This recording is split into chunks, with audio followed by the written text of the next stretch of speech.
Hello everyone, আজ আমি নিয়ে এসেছি একটা দুর্দান্ত স্বাদের একটা রেসিপি নিয়ে।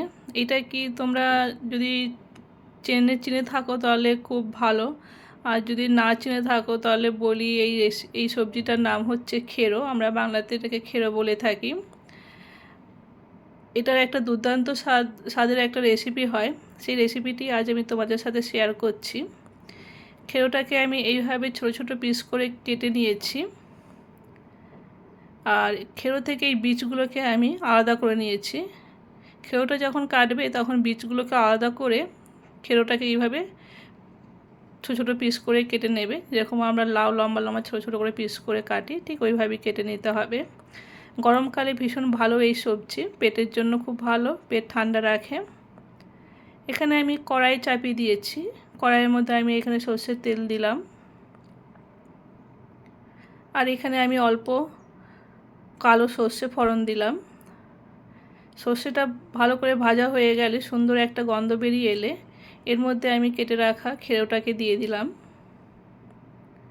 কেটে রাখা খেরোটাকে দিয়ে এবার নাড়াচাড়া করে নিচ্ছি।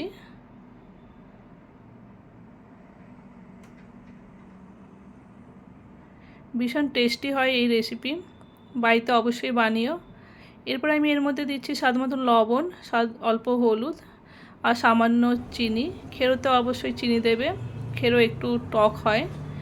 আর এখানে মশলার জন্য আমি নিয়েছি কালো সর্ষে, জিরে, একটা লঙ্কা, অল্প আদা।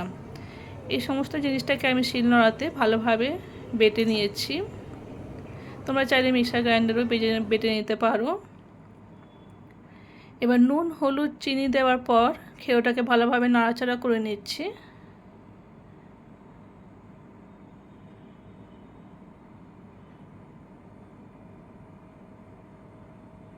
এরপর আমি শিলে বেটে রাখা মশলাটা এর মধ্যে দিয়ে দিলাম।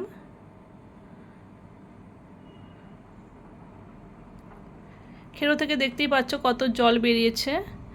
আর এখানে একটা কাঁচা লঙ্কা দিলাম। খেরোর মধ্যে কোনো রকম জল ব্যবহার করব না, খেরোর জলই খেরো সিদ্ধ হয়ে যায়। সমস্ত কিছু মশলা দিয়ে ভালোভাবে নাড়াচাড়া করে নিচ্ছি।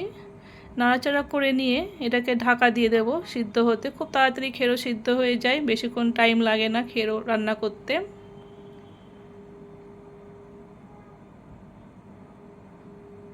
এ দেখো ঢাকনা খুলে দিয়েছি, খেরো কতটা সিদ্ধ হয়ে গেছে, একদম খেরো গলে গেছে। খেরোর মধ্যে এখনও অল্প জল আছে। এই জলটাকে আমি পুরো শুকিয়ে নেব। এই গরমকালে ভীষণ ভালো একটা সবজি। যারা এই সবজিটা চেনো না তারা অবশ্যই একবার বাড়িতে বানিয়ে অবশ্যই কমেন্ট করে জানিও কেমন হয়েছে এই রেসিপিটি। এখানে আমার খেরো একদম রেডি হয়ে গেছে, দেখছো খেরো একদম শুকিয়ে গেছে। খেরো আমার সার্ভ করার জন্য একদম রেডি। খেরোটা আমরা সার্ভ করে থাকি গরম ভাতের সাথে। তো তোমাদের রেসিপিটি কেমন লাগলো অবশ্যই একটা কমেন্ট বক্সে কমেন্ট করে জানিও। তাহলে আজ এই অবধি, আবার আমি চলে আসবো অন্য কোনো রেসিপি নিয়ে। ওকে, বাই।